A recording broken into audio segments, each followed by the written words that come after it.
se llama autismo, ¿no? Lo que le pasa es esto y qué tengo que hacer ahora. ¿Estás diciendo que los padres que apuntan a sus hijos no trasladan mi hijo es autista? Llevo 9 años coordinando esto, eres la primera madre que me pregunta antes de apuntarlo. ¿Os habéis planteado o habéis llegado a pensar en apuntar a Leo a un deporte colectivo?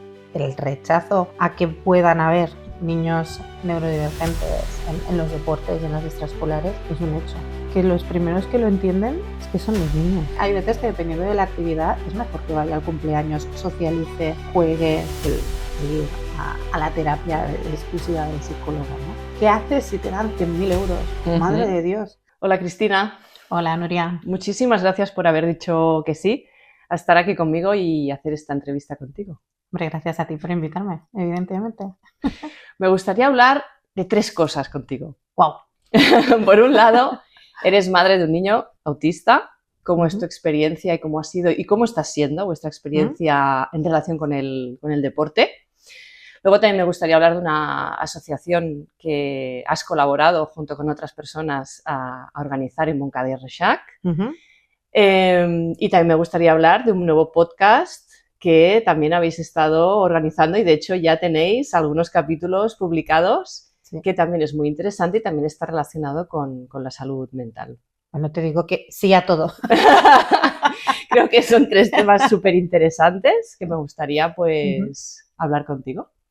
¿Te parece que empecemos por el de tu hijo y cómo es tu experiencia como madre de un niño que tiene autismo? Sí, por supuesto.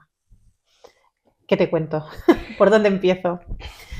Bueno, la evolución de Leo, un niño deseado, querido, y en el momento pues que nace tiene una evolución absolutamente de manual, ¿no? Pues a los 2 meses dice ajo, a los 5 meses sentado, ¿no? Empieza a caminar a los 9, 10 meses, a caminar, empieza a ponerse ya de pie y a andar un poquito más o menos solito, quiero decir, al año ya va solillo, ¿no? Es decir, todo bien. Incluso cuando tenía 3 meses, la pediatra nos dijo que tenía las fontanelas cerradas y nos preocupamos, ¿no? 2, 3 meses más o menos. Y dijimos, ostras, vamos a ir a una neuropediatra que lo revise de verdad, porque si realmente le han cerrado tan pequeño es un problema, un tema de crecimiento, etcétera, de la cabeza. Y lo revisaron y no es que las tuviera cerradas, es que las tenía pequeñas. Pero claro, eso ya nos daba un margen de decir, bueno, pues mientras no se cierren con 2, 3 meses, pues suficiente. Y estuvo con un seguimiento con una neuropediatra durante casi un año, donde íbamos una vez al mes, le medían la cabeza, interaccionaba con la neuropediatra y nunca dio ninguna señal que pudiera sospechar que luego sería neurodivergente, ¿no? Claro, ¿qué es lo que nos pasa? Que a la que llega el COVID, ahí es cuando nos encierran y claro, allí Leo tenía casi 1 año y medio y ya empezaba a adquirir algo de lenguaje. Empezaba a decir papá, yaya, caca, kiki y mamá lo verbalizó el día que nos encerraron. Y todavía recuerdo que llamé a mi madre y le dije, ostras, por fin ha dicho mamá, ¿no? Porque decía, Jolín, eso lo dice papá. Y yo que no, estuve 22 horas yo ahí, ¿no? Para dar a luz. Y claro, a partir de ahí, ¿no? Es como un punto de inflexión. Evidentemente, Leo ha sido autista desde que nació. Lo que pasa es que no se manifestó hasta los 18 meses. Eso no quiere decir que todos los niños autistas tengan esta trayectoria, ¿eh? Quiero decir, ni desarrollo. El desarrollo de las personas autistas, neurodivergentes o cualquier otra situación en la cual puedan vivir, no tiene por qué ser como la de mi hijo.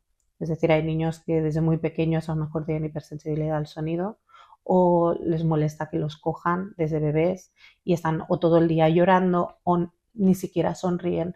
Tú les dices cosas y no interaccionan. En el caso de mi hijo sí que lo hacía. Pero claro, ahí es cuando hay un punto de inflexión y empieza, pues en el encierro, empieza pues a ordenar cosas, ¿no? A su manera, ¿eh? Empezó a aletear, a mover las manos, ¿no? Cuando estaba muy espitoso, cuando veía algo en la tele en concreto, pues que le llamaba mucha atención. Nos pedía, se acostaba solo, hoy impensable, pero nos pedía ir a dormir y llegó un momento en el cual todavía recuerdo un día que le dije a Jordi, que es mi marido, que es su padre, le dije, ostras Jordi, hoy Leo no ha dicho nada en todo el día. Digo, no ha verbalizado nada. Es que ni un nada, no ha dicho nada. Y entonces empezamos a observarlo y empecé a buscar y a mirar. Y y claro, y eran rasgos de autismo, ¿no? Claro, todavía no teníamos la visita de los 18 meses que te suelen hacer, ¿no? En pediatría, pues el tema de la detección temprana y tal. Claro, al estar en la época del COVID, cuando lo hicimos más adelante, claro, te hacen preguntas y te dicen, niño señala, ostras, antes sí y ahora no, o a veces no. Dice papá tal, sí que lo dijo, lo decía, pero ahora ya no lo dice. No sé, un montón de preguntas y tú ves que cada una de las preguntas, las respuestas no son las correctas. Y no es que no sean las correctas, es que digamos que para mi hijo en ese momento no era el desarrollo que tenía que estar haciendo. Entonces ahí tú ya ves que hay algo que no funciona como tendría que funcionar y entonces es cuando empiezas a preguntar qué pasa. También te diré, asomarte ese filo y darte cuenta y aceptar o resignarte que hay un problema es un mundo, ¿eh? ¿Cómo lo gestionasteis vosotros? ¿O tienes un poco identificadas algunas fases, ¿no? Desde que te lo dicen, cómo habéis evolucionado, cómo habéis aceptado A ver, esta situación? el tema está que por estar el tema del COVID, lo primero que me dijeron era que dejara pasar el tiempo porque había mucho retroceso a En el nivel en el aprendizaje de los aprendizaje de los peques. niños por el tema del encierro, ¿no? Ujú. Claro, yo no me quedé conforme con ello. Entonces, antes de esperar, dije, vamos a buscar una segunda opinión. También es cierto que por casualidades de la vida, en mi grupo de amigas de la universidad, somos 5 y 2 tenemos niños neurodivergentes eh, con autismo. Hay otra que también tiene neurodivergencia, pero es diferente, ¿no? Pero que realmente mantuviera los rasgos del autismo, el hecho de que mi amiga yo hubiera vivido esa época, también me ayudó a identificarlo. Y entonces piqué a la puerta de UTAE, que es un centro privado que pertenece a San Joan de Déu. Y entonces, como había mucho retraso por el tema del COVID, desde mayo más o menos que llamamos, hasta septiembre no nos dieron cita.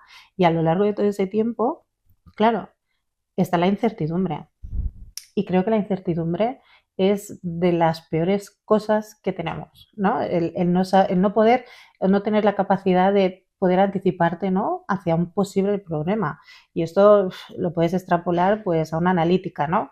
Es decir, tú coges y dices, ostras, a ver si voy a tener el azúcar o el colesterol alto o lo que sea, o la tiroides, yo qué sé, ¿no? Y mientras no sabes el resultado, no sabes el resultado, claro, si esto me sale bien quiere decir algo, pero si sale mal, ¿qué pasa, no? Y necesito saber esos resultados, ¿no? Sí, nuestro cerebro funciona así, o sea, necesita, sí, saber. Saber, o sea, lo peor que le puedes hacer al cerebro es no saber, ¿no? La incertidumbre que tú dices, es natural, o sea, funcionamos así. Es así. Y entonces, claro, esos meses, y yo no paraba de hacerle pruebas a mi hijo. Subía a la tele, no le molesta, pues a lo mejor no es autista. Le hacía no sé qué, pues esto tendría que molestarle y no le molesta, ¿sabes? Porque aunque realmente puedas conocer un poco a veces los mundos, realmente hasta que no te sumerges en las profundidades, eres un absoluto desconocido, ¿eh? ¿Y cuándo está en el diagnóstico?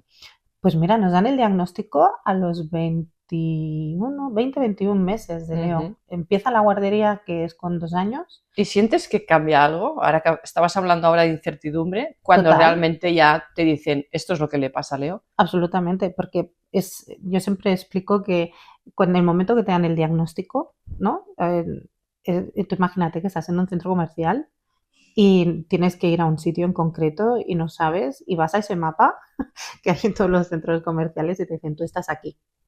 En el momento que te dicen, tú estás aquí, dices, vale, o sea, se llama autismo, ¿no? Lo que le pasa es esto y qué tengo que hacer ahora.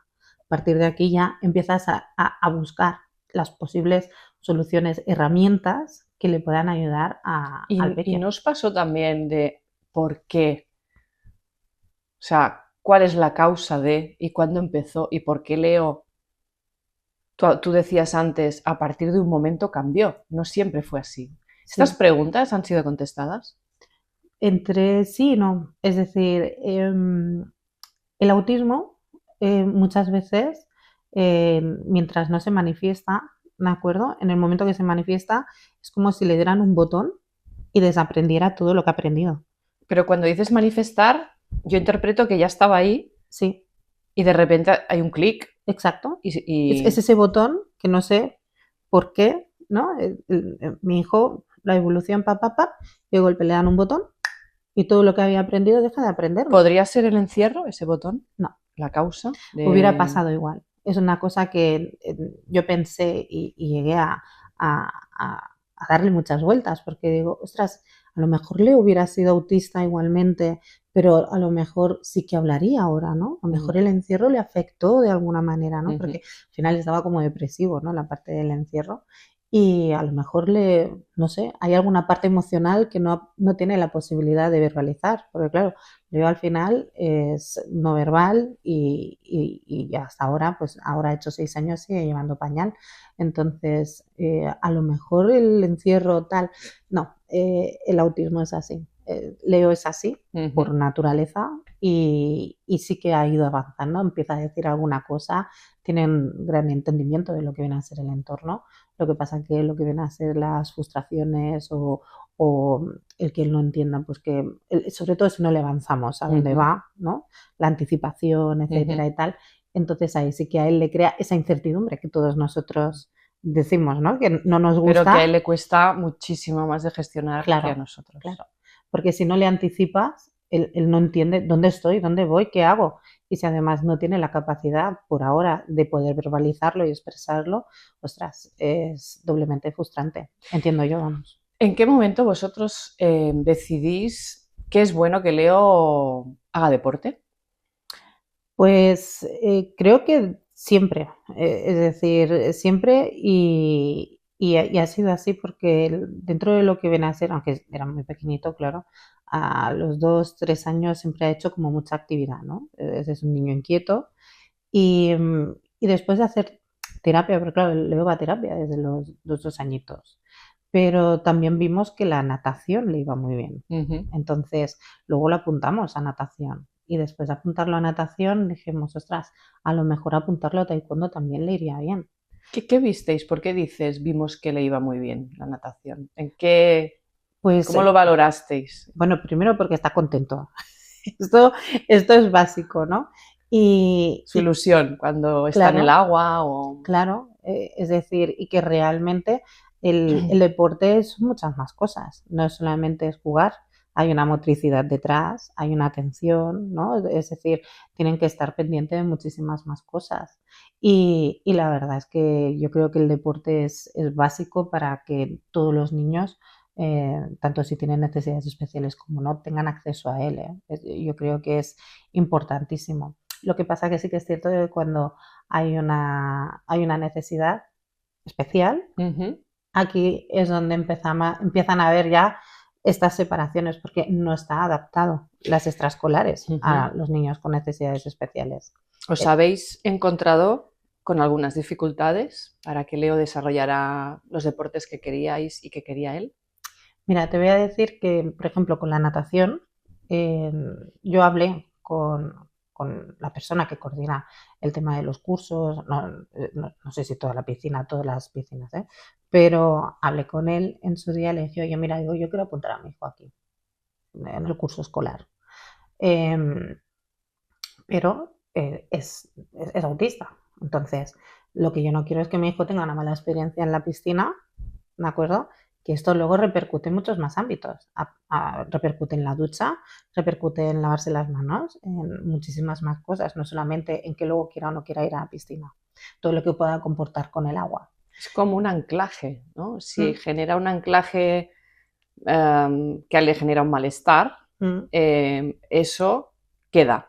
Claro. ¿no? Y luego todo lo que tenga que ver con agua o con situaciones parecidas o que a él le recuerden al agua, pues le generan ese malestar y evidentemente eso nos pasa a todos también, pero para un niño como Leo es mucho más difícil de gestionar para él y para vosotros. Claro. ¿No?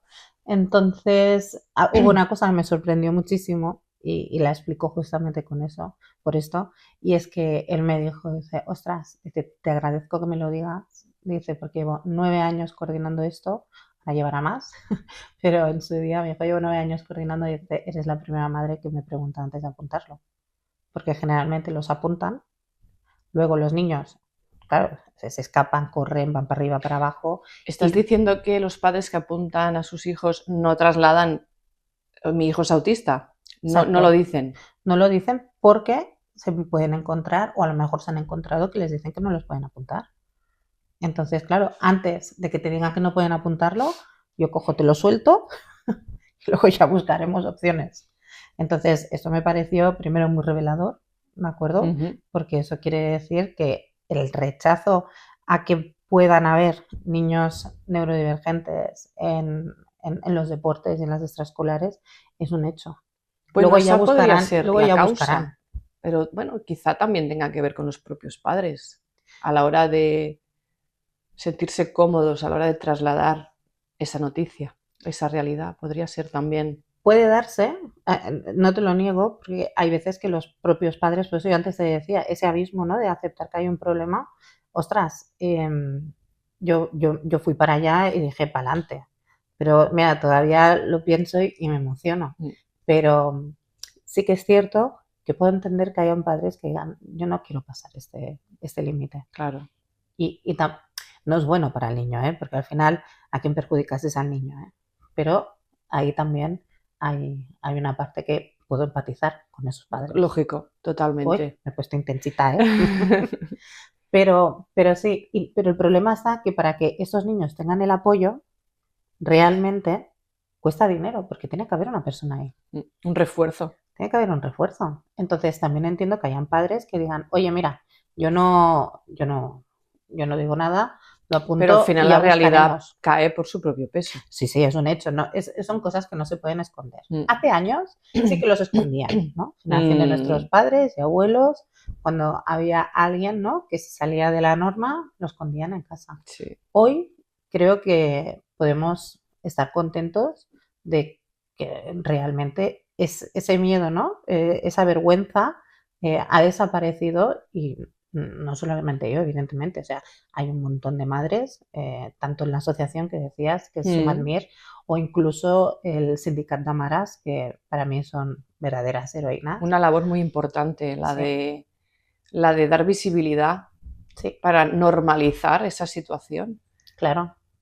Y aún así, dentro de la situación y las dificultades que nos encontramos nosotros y en mi casa, somos verdaderos privilegiados. Quiero decir, tenemos apoyo de la familia, de los amigos y realmente, jolines, estamos muy acompañados, ¿no? Y tenemos el privilegio de que podemos pagarle las terapias a a mi hijo. Es decir, hay muchísimas familias que esta oportunidad no la tienen. Y eso también tendría que hacer que pensar. Porque claro, todo es que es privado. Es que todo es dinero. Claro, por el tema de la piscina nos pasó una cosa, y es que sí que nos dieron las herramientas necesarias, pero claro, Leo todavía no sabía nadar, no se aguantaba solo. Entonces, también hay que tener en cuenta que el dejar a tu hijo allí, si no tiene el apoyo necesario, es un riesgo tanto para él como para todos los niños del curso. Son niños pequeños que no saben nadar, tienen 3, 4 años, no saben nadar. Entonces, para que Leo realmente tuviera ahí ese apoyo, nos dijeron, lo suyo sería que primero hiciera clases particulares y luego, a medida que vaya evolucionando y tal, lo metemos en el grupo. ¿Eso os lo trasladó el coordinador? Sí. Como propuesta especial, ¿no? Exacto. Personalizada para Leo. Correcto. Y entonces dijimos, pues vale. Y entonces, pero claro, son clases particulares, hay packs y todo lo que tú quieras, pero valen pasta. Entonces, por eso te digo el privilegio, ¿no?, de decir, ostras, yo he podido pagarle durante, no sé, 2, 3 meses, a lo mejor, esas clases particulares, en las cuales yo al principio estaba con él. Claro, evidentemente, no conoce a alguien, o sea, el monitor, lo que sí que hice fue confiar en el equipo, que yo creo que también es una cosa súper importante. Bueno, y aquí veo, Cristina, una voluntad de adaptarse, adaptar la actividad a Leo también. Total, no que Leo se adapte a la actividad, absolutamente, sino vamos también a facilitarle a Leo esa adaptación y nosotros también nos vamos a adaptar a él. Porque entiendo que quizá en otros sitios no te has encontrado con lo mismo. Absolutamente. ¿Has encontrado con situaciones en las que pues no ha habido, ¿no?, esa apertura? Sí, nos pasó cuando quisimos apuntarlo a taekwondo.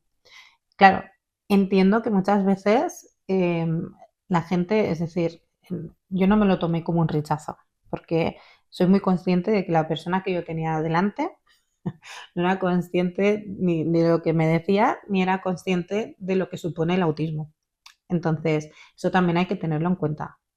No tomarte a veces cosas como ataques personales cuando son cosas que no van ni con él ni con nosotros. No tiene la formación necesaria, quizá, esa persona. Claro, es Pero decir, sería importante tener eso en cuenta, que los monitores o los entrenadores sí tengan esa formación, ¿no, Cristina? sí, pero también hay que reconocer que a veces, si esa persona, que no lo quiero defender porque no es una justificación, pero si esa persona no ha tenido ni la experiencia, tiene una cierta edad también, ¿no? Es decir, yo no puedo tener según qué conversaciones con gente que a lo mejor tiene 80 años o 70 o incluso 60, porque sus realidades son otras. Han vivido otra época, han vivido otras realidades, sus experiencias son distintas a las mías, no se han encontrado, no es que no se hayan interesado, es que a lo mejor no son ni conscientes de que existen algunas realidades que son, que existen, ¿no?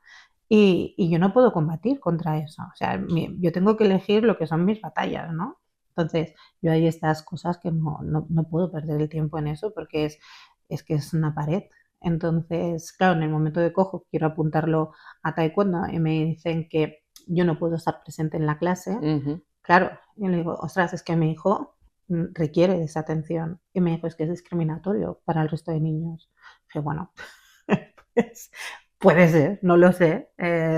Usted lo ve así, es su centro, no puedo cambiarlo. ¿Me explico? Entonces, evidentemente, le dije, bueno, pues gracias por su tiempo. Yo aquí creo, quizá me equivoqué, pero que si eso se explica a los padres, a las familias, a los niños que están participando de esa clase, mirad, Leo, la mamá de Leo estará aquí porque Leo necesita que esté aquí su mamá y se les explica el por qué, yo creo que casi todo el mundo sería capaz de entenderlo, ¿no? Sí, y te voy a decir que los primeros que lo entienden, además, es que son los niños, ¿eh?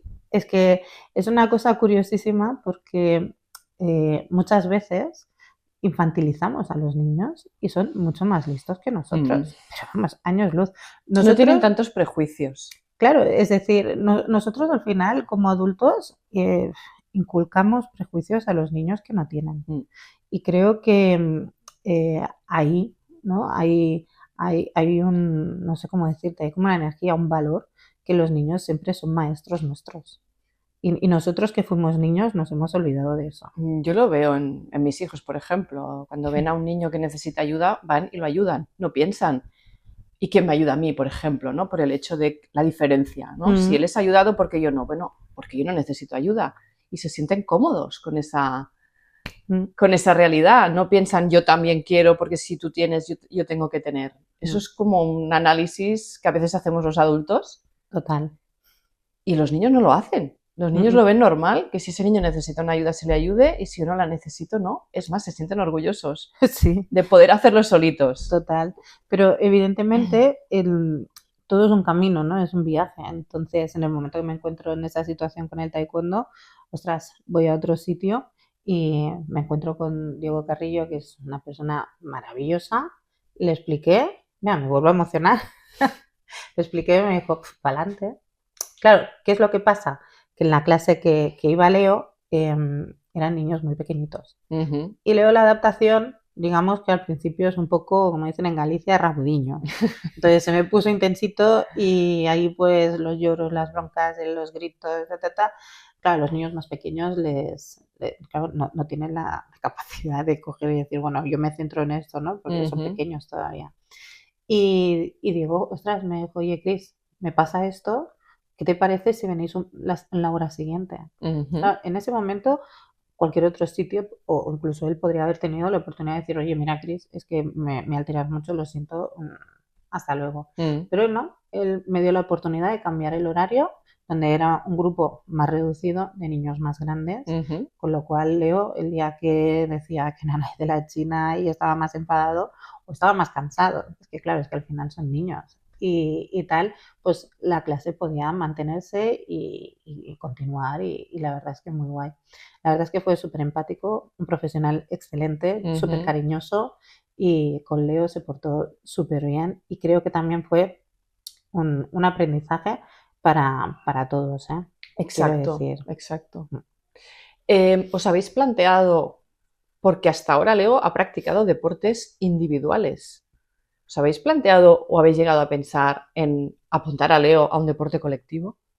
Todavía no, porque justamente ahora, y te hablo, dará a lo mejor una semana, es que ahora es cuando he empezado a jugar en el patio con más niños.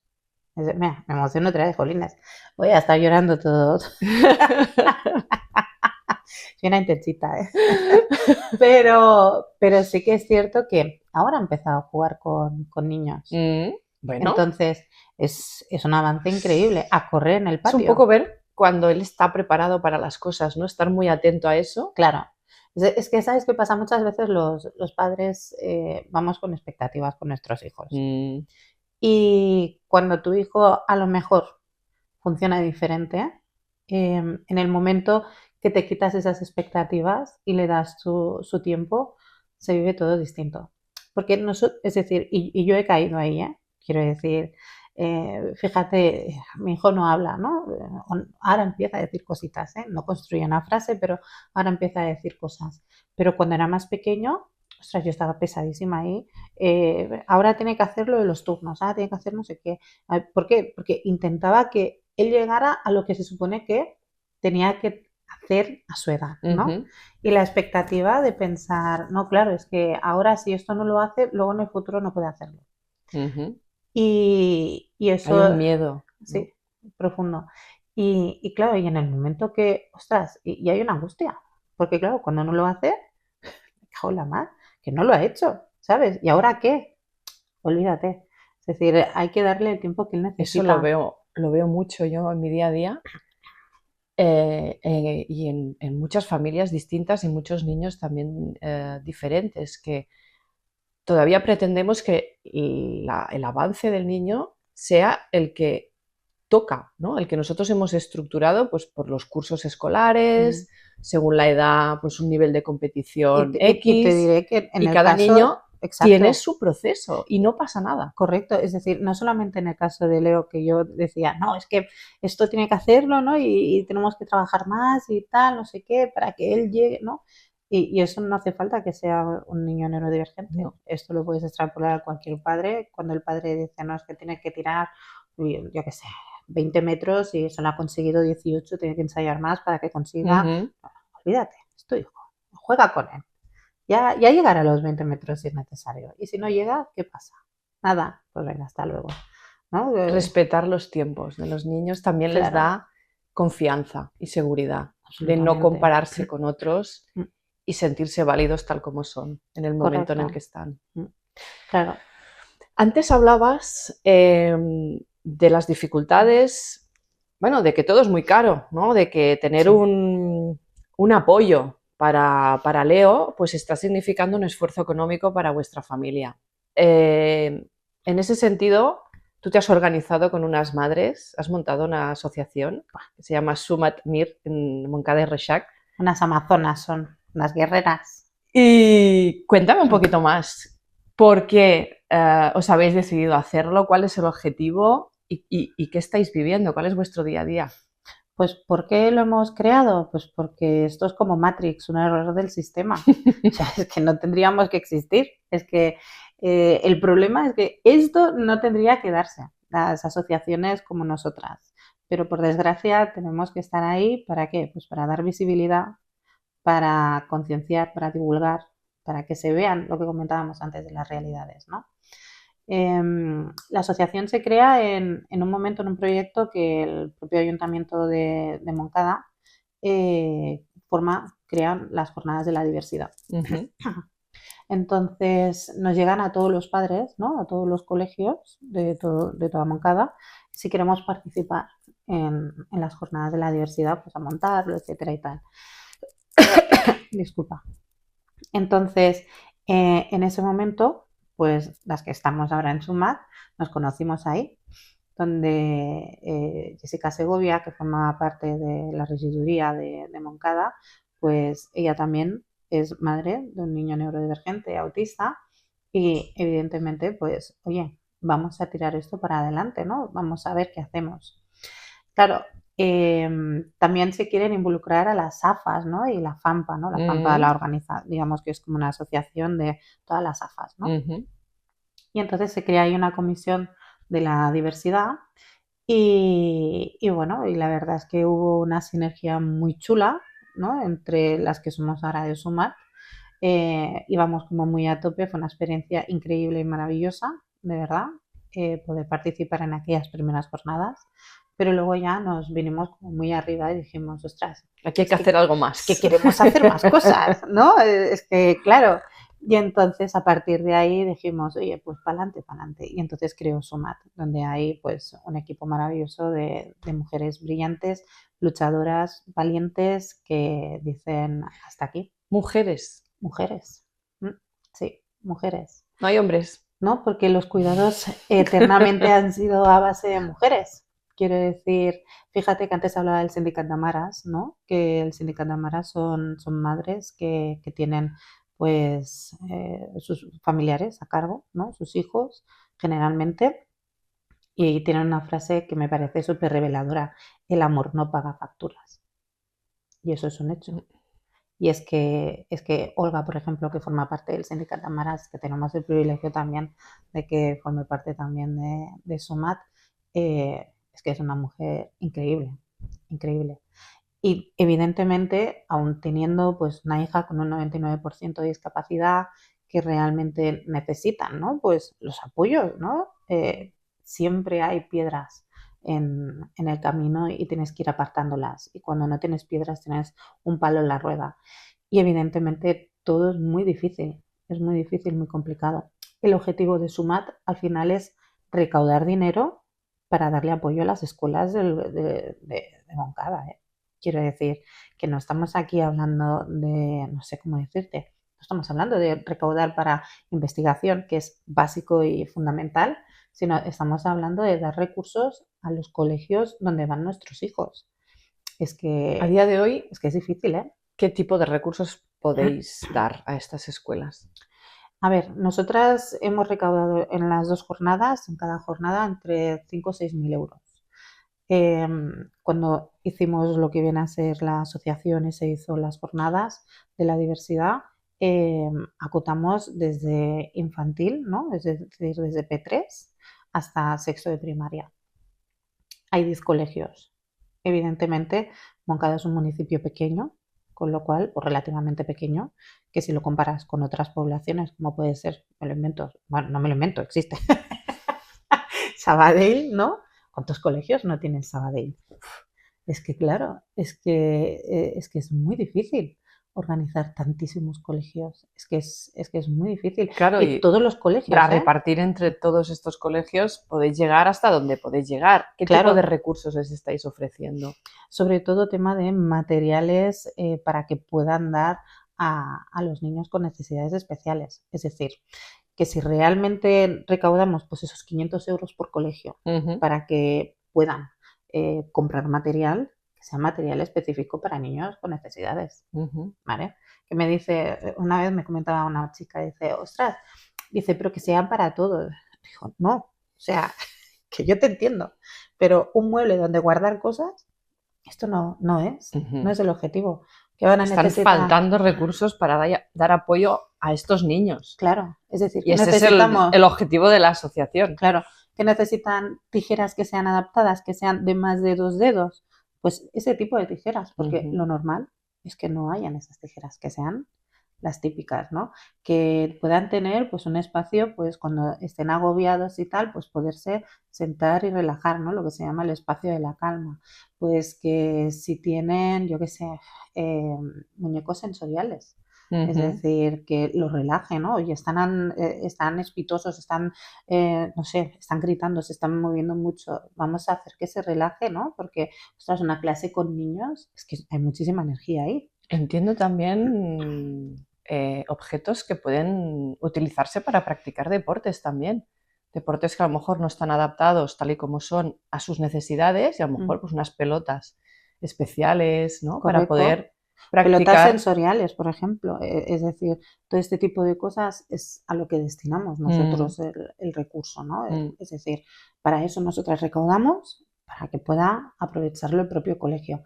Claro, es un proyecto que estamos súper contentas porque en la primera carrera vinieron 150 personas, creo, y en la segunda ya fuimos 300.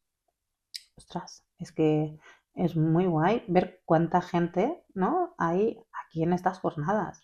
Hacemos una cursa, me acuerdo, que es adaptada para que todo el mundo sea inclusiva, tanto si vas en silla de ruedas, con cochecito, con muletas, como sea, que puedas hacerla. El que quiera hacer, pues, Usain Bolt también tiene la oportunidad, me explico, de hacer la carrera en 30 segundos porque es corta. Llámame si viene.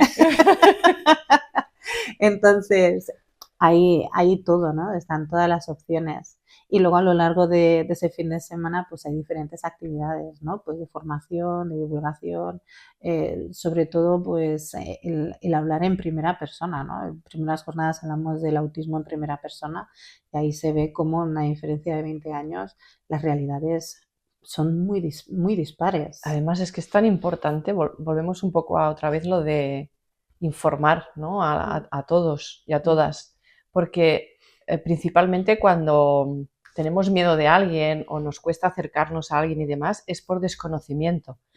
Profundo y absoluto. El conocimiento, si nosotros tenemos conocimiento sobre otras personas que pueden ser diferentes a nosotros, esto nos acerca muchísimo más a ellas. O sea, hace que las veamos mucho más parecidas a nosotros. Mira, te diré que he tenido mucha suerte. Es que yo me considero súper afortunada. Hoy otra vez otro golpe. Me considero súper afortunada con todas las personas que me he ido encontrando a lo largo de estos años con Leo. Quiero decir, desde la guardería con Virginia, que es la directora, que es una persona increíble. O sea, lo tengo claro. En el primer colegio donde fue Leo, que es el FEDAC de Moncada, también súper contentos, o sea, un seguimiento y un apoyo, y ahora lo hemos cambiado a un colegio público que es el Mas Rampiño. Bueno, es que no puedo estar más agradecida a la vida de todos los profesionales que nos hemos ido encontrando en la enseñanza, porque realmente son muy valiosos, porque realmente los niños de las clases confían, o sea, Leo es un niño más. Entonces, el otro día que lo fui a buscar, me encontré con una niña que ha empezado este curso, lleva poco tiempo, y pasaba una niña y decía, adiós Leo, adiós, y yo pensé, qué bonito, ¿no? Sí. Y cómo la han acogido en este nuevo curso, que incluso las profesoras me dicen, ostras, dice, los niños dice, están todos pendientes de Leo, ¿no? Y en el curso anterior, en el colegio anterior, el libro tan bonito que nos hicieron, mira, me emociono otra vez, que nos hicieron dándole las gracias, ¿no? Que lo querían y tal. Claro, es que son maravillosos, son increíbles, de verdad. Es bueno para Leo y es bueno para los otros niños. Sí, y te voy a decir que hemos tenido la suerte que tanto es decir, los niños al final también son reflejos de los padres. Hemos tenido la suerte de encontrarnos con unas familias también maravillosas y preciosas que nos acogieron en el colegio. Siempre nos han invitado a todos los cumpleaños. Han sabido, evidentemente, que cuando iba a Leo, depende del día, podía estar un poco más o menos fino. Sí, fino filipino, también te digo, pero nunca nos han dicho, pues, o que no fuéramos o cualquier cosa, no, todo lo contrario. Incluso si Leo se había puesto malito y tal, íbamos a pensar ir, o ha habido 1 o 2 cumpleaños que a lo largo de 2 años, con las terapias de Leo, se me olvidó que hacía el cumpleaños y les dije, oye, perdona, se me olvidó, tenía terapia, no me he acordado de anularlo y ir al cumpleaños, porque claro, el cumpleaños también es terapia. O sea, es decir, hay veces que dependiendo de la actividad es mejor que vaya al cumpleaños, socialice, juegue, ¿vale? Que el ir a la terapia exclusiva del psicólogo, ¿no? Que eso también hay muchas que tenerlo actividades en cuenta, a las que no les damos mucha importancia y lo son. Son básicas. Muy importantes. Son básicas. Entonces, ostras, cuando no ha ido, toma, al día siguiente, El el regalo. regalito, ¿no? de Leo de cumpleaños. Es una maravilla poder encontrarte gente tan maravillosa y que nos hayan arropado también. Desde luego. Cristina, ¿cuál es, o sea, si pudierais, hasta dónde queréis llegar con la asociación o hasta dónde os gustaría poder ayudar a las escuelas? ¿Hasta dónde? ¿A gobernar el mundo? No, Claro, con más recursos, ¿qué más cosas podríais hacer? es que claro, es que ahí entra ya es que es una cosa que por ahora es que ni siquiera me lo planteo. Quiero decir, ¿qué haces si te dan 100.000 euros? Madre de Dios. ¿Podría suceder? Ojalá, Dios te oiga. Bueno, no soy creyente, Una pero expresión. una expresión, pero ojalá me encuentre en esa tesitura de decir, ostras, ¿qué podemos hacer con todo ese dinero? Pues evidentemente dar el apoyo a esos niños. Es decir, y el primero que me viene a la cabeza sería tener personas en el comedor de los colegios. Otra actividad que a veces no se le da la importancia que tiene a nivel formativo y lo es y mucho. Muchísimo, porque, claro, evidentemente que un niño como Leo, o sea, un Leo, ¿no? Vamos a llamarlos Leo, pues que un Leo pueda quedarse a comer es una fortuna. Es decir, me encontré que yo quería dejarlo a comer al menos un día a la semana, porque me parece que es importante, pues primero porque se acostumbran a otros sabores, otras comidas. También te digo, no conseguí que en todo el año comiera un plato de comida, pero sí que es cierto que es un ambiente donde pasan muchas cosas, ¿no? Hay niños, hay ruido, hay muchísima energía, por decirlo, ¿no? Y es un ambiente en el cual también tienen que acostumbrarse, si da la posibilidad, a que puedan comer en otros sitios. Entonces, las texturas, la comida, es que son muchas cosas. Y claro, y a mí el coste que se quedara un día a comer eran 47, 48 euros al día. Madre mía. Eso no hay familia que lo pueda soportar. Porque claro, Leo necesita una persona que le dé ese apoyo. Entonces, eso no es viable. Evidentemente, llamé a la puerta de la FA del colegio, les dije, oye, tengo esta situación, ¿qué hacemos, no? Al final se tuvo que votar, ¿no? La gente a ver si quería o no quería, ¿no? Porque al final el AFA es de todos. Entiendo que las AFAs aquí también tienen un papel, ¿no? Es decir, está muy bien y es necesario que organicen los carnavales, los finales de curso, los Sant Jordis, las castañadas, todo esto, pero creo que hay que empezar también a concienciar que las AFAs, de las cuales también formamos parte, los padres con niños con neurodivergencia, tiene que haber una parte para estos niños. Muy importante. Nosotros, de hecho, en el AFA de nuestra escuela tenemos una comisión de inclusión. Claro. Porque se le da esa importancia y siempre se tiene en cuenta, bueno, en cualquier actividad sí. que se pueda plantear, desarrollar. Claro. Entonces, dentro de lo que cabe, sí que es cierto que en la votación todo el mundo estuvo a favor de dar ese apoyo. Hubieron 2 abstenciones, ni sí ni no se mantuvieron neutras, pero sí que dejaron muy claro que, claro, esto era un melón que yo abría en ese momento, porque ninguna familia lo había pedido hasta entonces, hasta que yo piqué a la puerta. Y claro, se dejó muy claro que esa ayuda que se daba era única y exclusivamente para Leo durante ese curso.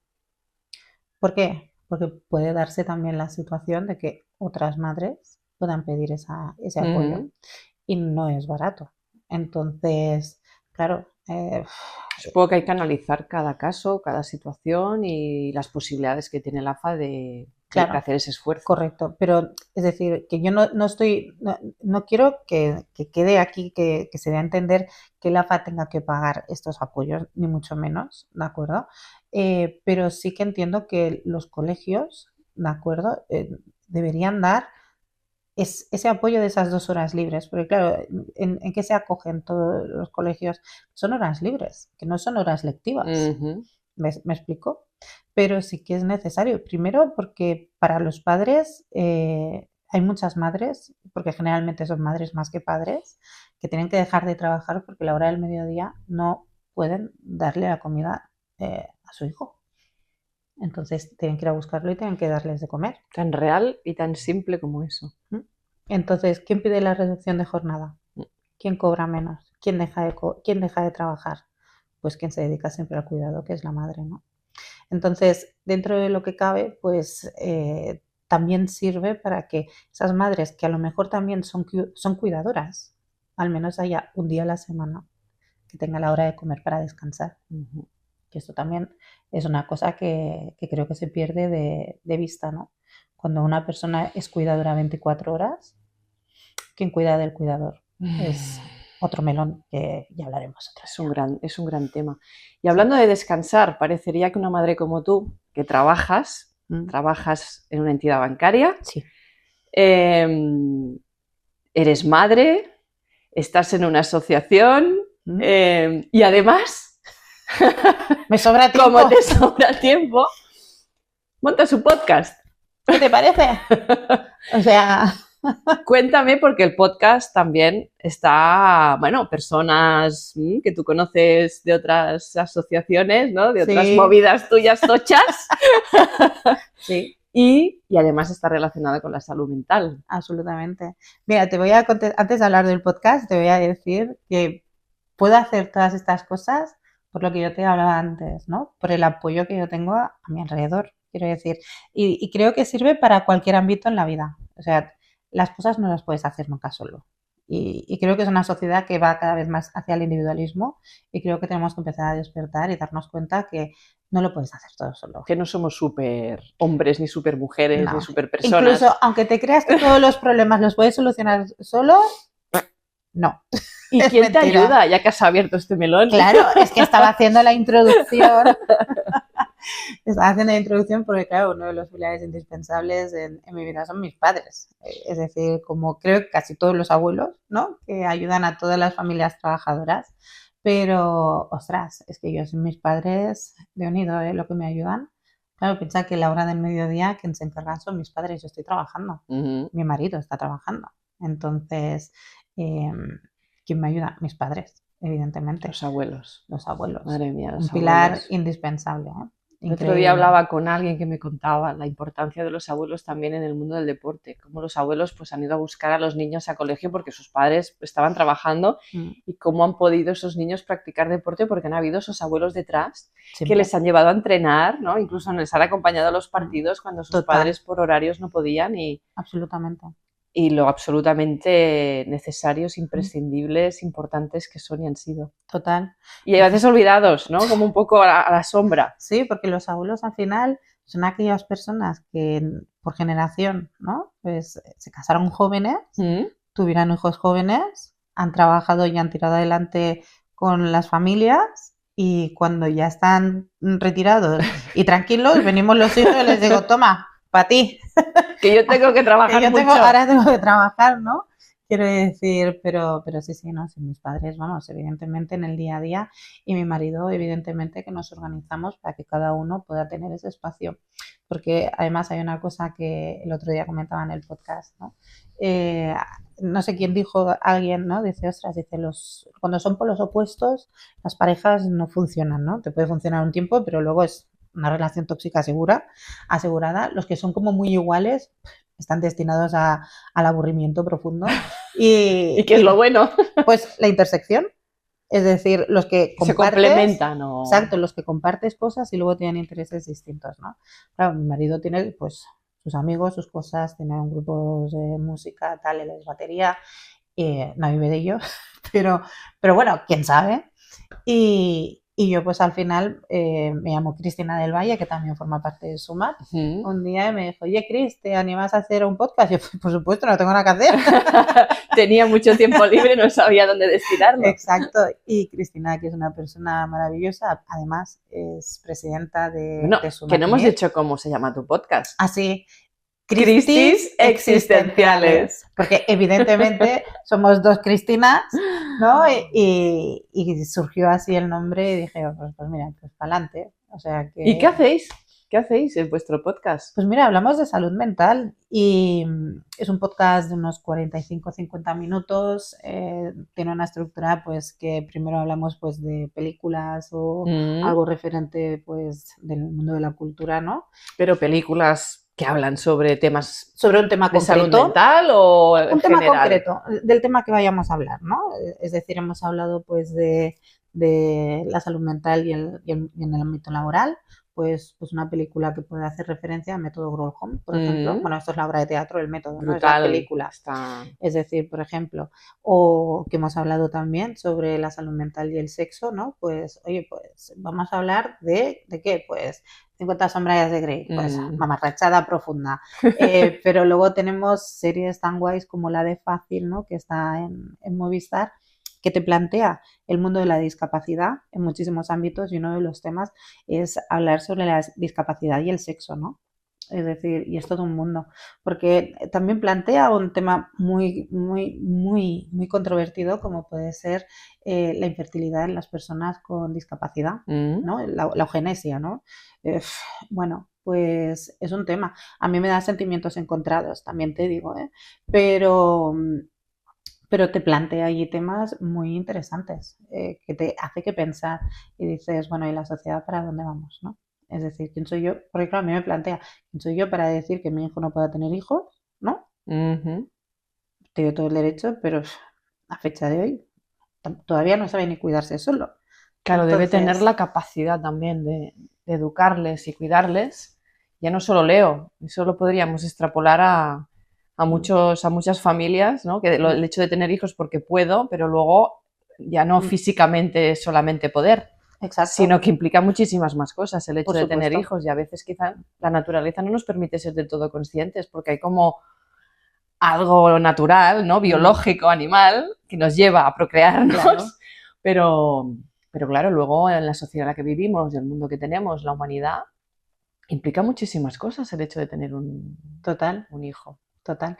Pero claro, y plantea este tema, ya te digo, no tengo ni una opinión formada al respecto, quiero decir. Pero no también está muy bien como mostrarlo y que cada uno, porque claro, son cosas que a veces si a uno no le tocan, ni tan siquiera se percata de que existen. Bueno, igual sí, me suena, algo he oído. Bueno, yo tengo la teoría que si no se habla no existe.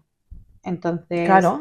Evidentemente, en este tipo de series, ¿no? Que, o sea, además es que lo hacen increíble, porque es que está muy bien hecha. Es que está muy bien hecha porque los personajes están muy bien hechos. Te habla de la discapacidad, ¿no? Y en muchísimos ámbitos, ¿no? En muchas maneras. Y, ostras, es que está muy bien hilada. Es una serie maravillosa. Creo que es fundamental. Quien quiera verla es imprescindible, pero sí que es uno de los temas que habla es ese, ¿no? Es decir, no, la serie no va solamente de eso, pero sí que hay esa visión, ese guiño, y creo que es importante pues remarcarlo. Y eso es una de las cosas que hacemos en el podcast. Hablamos de diferentes, pues yo que sé, películas, referencias culturales. Luego Cristina del Valle habla de una experiencia personal. Y damos la bienvenida a la invitada, invitado, invitade que haya en ese momento. Hablamos largo y tendido durante un ratito con una charla que sea pues amena, distendida, que aunque sean temas complicados a veces, bueno, hay que verlos también a veces con ese punto de optimismo, ¿no? De que no todo siempre sea drama. Porque el podcast tiene humor, o sea, lo tratáis todo con sentido del humor. Claro, siempre que se permita, quiero decir, estos dos primeros que hemos publicado, oye, pues da para ello, ¿no? A lo mejor más adelante tendremos otros temas que a lo mejor no dan para tanto humor. Y hablando de temas, ¿qué temas habíais pensado tratar en vuestros podcasts? Pues mira, vamos a hablar ya hemos hablado del ámbito laboral y el sexo, vamos a hablar de deportes de élite, que estaría encantada de que vinieras, Nuria. Muchas gracias por la invitación, estaré encantada de ir. También hablaremos sobre el mundo drag, el mundo drag queen, porque claro, el mundo drag queen, yo soy una apasionada del mundo drag queen, me fascina, estoy absolutamente in love, o sea, me parece un espectáculo que creo que tendría que darse en todos los grandes teatros del mundo. Y está como muy recluido, ¿no? Es decir, sí que existe, ¿no? El Gran Hotel de las Reinas y esto y tal, pues por el programa Drag Race España, pero es como un residuo, es muy poco lo que se ve del mundo drag, siempre se asocia al mundo de la noche, discotecas y tal, y es mucho más que todo bueno, eso. O sea, tú ves el espectáculo drag, pero luego detrás... Es un arte, hay una persona que para llegar allí, hacer lo que hace y ser quien es, ha tenido que recorrer un camino y probablemente Total. no demasiado fácil. No, total, total. Entonces hablaremos del mundo drag y lo que conlleva y también el mundo drag que está sumamente ligado al colectivo LGTBIQ+.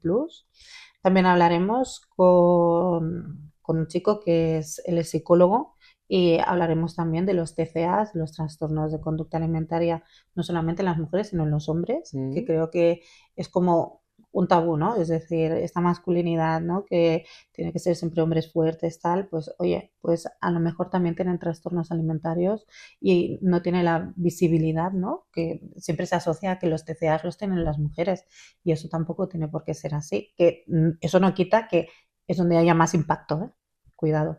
Pero, claro, más las que hemos crecido en el año 2000, ¿no? Con esa Kate Moss ultra delgada, Bueno, ¿no? siempre ha habido una presión estética Sí, mayor, creo, sobre las mujeres que sobre los hombres, porque siempre se ha valorado más la belleza en la mujer y a lo mejor el estatus social en el hombre. sí. También más la inteligencia en el hombre, o sea, a la mujer se le han exigido otras cosas, ¿no? Mm. Belleza, ser madre, ¿no? Sí, pero mira, Otros incluso hubo, valores. hubo una época como la Kardashian, ¿no? Que estaba como, tenía como más volumen, ¿no? Tenía como más Bueno, curvas. pero eso también implica que ahora a lo mejor pues haya más chicas que quieran operarse y ponerse silicona aquí, silicona allá. Sí, O sea, pero que ni una cosa ni la otra es buena, ¿no? claro, Lo que no, es bueno es no, aceptarse tal como uno no, es. sí, no. Yo lo que me vengo a referir es que al final, ¿no? Las que crecimos en los años 2000, que fue la época donde las modelos Las desfilaban. supermodelos de los 90. Claro, las supermodelos de las Cindy 90 Crawford, eran mujeres Naomi increíbles, Campbell. exacto, pero luego más adelante, ¿no? Es ese punto tan demacrado, ¿no? Esa marca de huesos eran ultra delgadas, ¿no? Entonces, todo eso que se focalizaba, pues oye, pues los TCA fueron como muy en aumento, ¿no? Siempre ha habido el modelo de mujer, no sé, como inalcanzable, ¿no? Y no hace falta irnos a los 90, desde Marilyn Monroe o yo qué sé, cualquiera de las grandes, ¿no? Pero en aquella época, en los 2000, estaba muy, muy fomentado la ultradelgadez. Entonces, evidentemente, donde estamos más familiarizados es con los TCAs, con las mujeres. Y creo que hablarlo también desde el punto de vista que lo ha pasado también a un hombre es Sí, porque interesante. además ahora últimamente ya se está poniendo foco en todo lo que es físico Mm, a todos los niveles y en todos los sexos. O sea, antes sí que era total. más un tema de mujeres y se nos valoraba por el físico Mm, que teníamos por encima de todo, pero ahora también el foco está en los puesto en hombres. los hombres y Mm, en, no sé, si están musculados o si total. están más fuertes o más delgados o más guapos también, más Mm, atractivos, ¿no?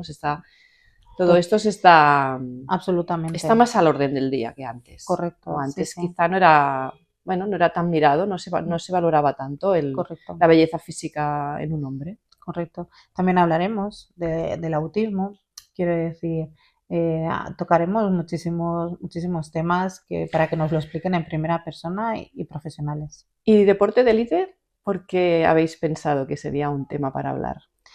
Porque el deporte de élite es como, y yo creo que hay un cambio, ¿eh? Tengo que acabar de informarme bien, ¿eh? Pero claro, es decir, si tú coges, a lo mejor, ¿no? Me hace pensar Nadia Comaneci, ¿no? Es decir, una referente y lo que eran los Juegos Olímpicos, ahora que hemos pasado unos Juegos Olímpicos recientemente, ¿no? Pero desde los cuerpos de los deportistas de hace, pues, 40 años ahora, ¿no? A lo que viene a ser la salud mental de hace unos años para acá, creo que el deporte de élite es una cosa que es como que estaba como olvidado y creo que la Simone Biles, cuando dijo, oye, no voy a participar en todo, oye, hasta aquí, ¿no? Y empieza a hablarse del deporte de élite con la salud mental, creo que es un melón muy fuerte, ¿eh? Es importantísimo que estos deportistas tan famosos hayan hablado de esto.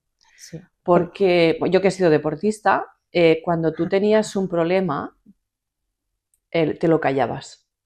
¿Por qué? Porque si hay en algún ámbito en el que no puedes mostrar debilidad, y antes hablábamos de los hombres y la dificultad en mostrar su vulnerabilidad o sus debilidades o sus tristezas o sus penas, cuando eres deportista te pasa siendo mujer también.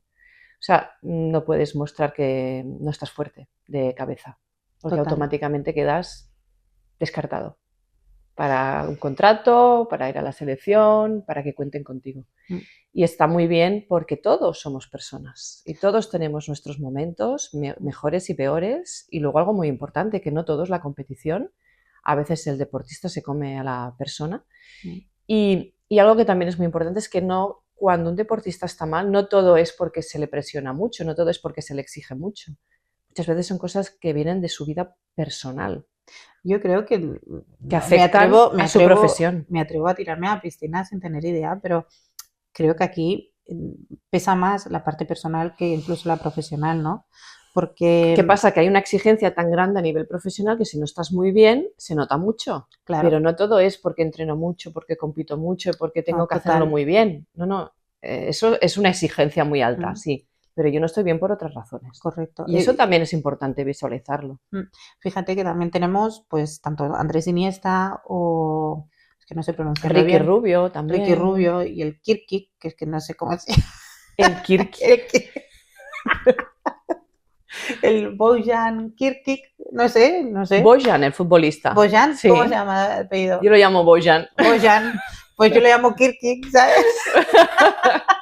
Este chico también. Este chico también. Una gran valentía al visibilizar todo lo que le pasó. Claro. Siendo tan joven, ¿no? Estando ya en el primer equipo. Claro. Y vuelvo un poco a la exigencia, que no es solo eso, es la soledad, por ejemplo, claro, de los viajes, de no estar nunca en tu casa o casi nunca, de perder contacto con tus amigos, con tu familia, con tu entorno. Claro, es que yo entiendo también que todavía no tienes un cerebro maduro para vivir según qué cosas. Entonces, claro, ¿cómo afecta esto? Porque también hay que reconocer que el deporte tiene una fecha de caducidad y no es una fecha de caducidad larga, es más bien corta.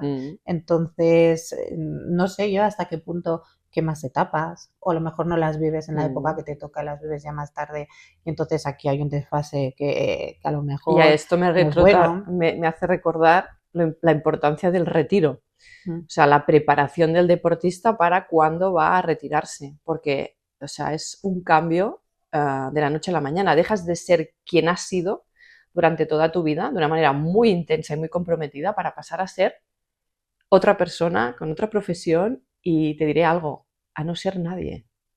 Claro, porque una vez me quitan ese balón, esa raqueta, ese bañador, ¿quién soy? Pues por eso queremos hablar de la salud mental en el deporte de élite. Porque evidentemente, porque claro, en el deporte de élite los que llegan, ese es otro melón. Bueno. Porque por el camino hay lesiones, hay problemas, hay cosas y a lo que veníamos antes, ¿no? Las expectativas, ¿no? Que a lo mejor focalizan en ti, a lo mejor el sentimiento de fracaso que puedas tener, ya no solo porque no lo hayas conseguido, porque a lo mejor a ti te da igual, pero los de tu alrededor sí que querían y sientes esa decepción hacia ellos. Quiero decir, es que son muchas cosas da para hablar. A tener en cuenta y está muy bien que hayáis construido un podcast como este para hablar de salud mental en distintos ámbitos y que además lo hagáis con esta naturalidad y con este sentido del humor que le ponéis. Muchas gracias. Que yo creo que lo acerca mucho a las personas. Invitamos pues a todos los que están viendo esta entrevista a que también miren vuestro podcast. Exacto. A crisis existenciales, ¿eh? Lo pensamos, ¿eh? No, le damos a la campanita, al like, al sígueme. Además, un podcast hecho también en Montcada y Reixac. Sí, es decir, tenemos la suerte, es que claro, es lo que te decía, es que tenemos mucha suerte. La Veu de Montcada, que es el periódico local de Montcada, pues se han trasladado, han hecho pues una sede nueva, han hecho una pecera estupenda. Y Cristina, después de decirme, oye, Cris, ¿te animas a hacer un podcast de salud mental? Yo, por supuesto, no tengo nada que hacer. Mañana voy a hablar por la Veu. Y entonces picamos a la puerta de la Veu, les propusimos el proyecto y nos dijeron, ostras, pues tiene muy buena pinta para adelante. Y la verdad es que, jolín, es súper bien, nos han dado todas las facilidades del mundo y podemos grabarlo allí perfectamente porque, ostras, tienen unas instalaciones muy chulas que evidentemente yo no tengo. Entonces, eso nos ayuda muchísimo. Esto me recuerda a una entrevista que también he hecho para este podcast, la importancia de que las personas hagamos aquello que queremos hacer porque se hace camino al andar. Si empiezas a mover, ¿no? y empiezas a hacer, las cosas aparecen. y ponerle esa voluntad, esas ganas y ese trabajo, trae lo que tiene que traer. Puede ser, puede ser. Hay veces que no sé, te podría decir que el miedo, ¿no? La incertidumbre que hablábamos antes, Yo no puedo o hacer nada, yo no puedo cambiar nada, yo no puedo aportar nada. paraliza. El mundo es así, yo no lo voy a cambiar, ¿no? Claro, entonces, evidentemente, el quedarte quieto es una opción, ¿no? Y cuando dices, no, mira, vamos a coger el árbol, lo vamos a sacudir, a ver Igual nos cuántas cae cosas alguna caen. manzana en la cabeza también, Sí. pero... Algún coco, yo soy más de coco, yo soy más de cocos. pero sí, ¿no? Y creo que esa es un poco pues la voluntad que tenemos desde Sumat, la voluntad desde el podcast, Sí. ¿no? Y en nuestro día a día de decir, Y de bueno, no esperar que nos vengan las cosas, sino sí. crearlas nosotros. Totalmente, totalmente. A mí mi marido, por ejemplo, nunca ha dejado de hacer proyectos, aunque no hayan funcionado. Un día lo hablábamos y yo le dije, ostras, digo, es curioso, digo, nunca lo has dejado, digo, porque todo ha sido un aprendizaje, ¿no? Digo, no me parece, porque claro, ahora parece que si no triunfas con 20 años, ¿no? Es como no tienes nada que hacer en la vida y no, es decir, vamos a ver. Pero eso ya viene de antes, ¿eh? Porque yo me acuerdo cuando entré en el banco que un jefe que tuve me dijo, si con 30 años no eres director, ya no lo vas a ser nunca. O sea, ya has fracasado, ¿no? No, es que a lo mejor... Y de eso hace ya 20 años, ¿eh? Que me lo dijeron. O sea, es que a lo mejor cuando ya pasas de los 30, a lo mejor ser director, que ya no quieres ser director. Ya has visto el panorama y dices, no, gracias. Ya has visto cómo funciona todo y dices, bueno, pues yo me quedo aquí que yo estoy bien, ¿no?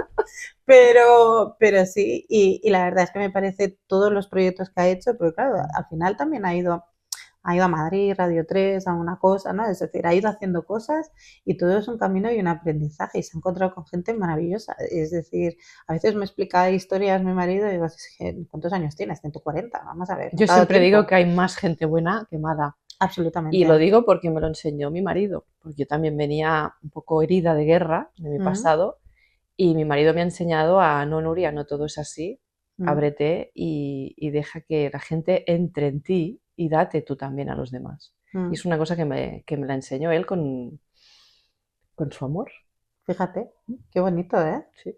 Es que yo es que estoy convencida y sobre todo en los últimos años que todavía sigo aprendiendo, ¿eh? Porque de unido, lo que cuesta. Cuando tienes a lo mejor, ¿no? ¿Cómo se dice esto? Creencias limitantes, ¿no? Es decir, al final romper a veces con aquello con lo que has estado tantos años diciéndote que funciona así, qué difícil es, ¿eh? Sí. Decir, no es que estuviera equivocada, pero mejor no va así, ¿no? Hay otros mundos, vamos a ver. Hay otras posibilidades. Pero sí que es cierto que cuando te abres un poquito más, ¿no? Sí. También te miras un poquito más para adentro, ¿no? Dices, oye, sé que aquí había una heridita y sigue estando, me cago en la mar, vamos a curarla un poco, ¿no? Sí. Y tiras para adelante, pero ya con menos dolor, ¿no? Más sanado y tal, pues esto también ayuda, Mucho. Y me ha encantado que estés aquí. Ay, muchas gracias, me ha encantado a mí estar contigo. Me ha encantado hablar, esta conversación que hemos tenido. Y espero que también haya encantado a todas las personas que nos están viendo, que nos están oyendo. Eso espero. Ha sido un placer, de verdad, Nuria. Lo siento, soy un pelín llorona. Yo también, estoy emocionada. pero ha sido un placer, de verdad. Gracias, Cristina. A ti, Nuria.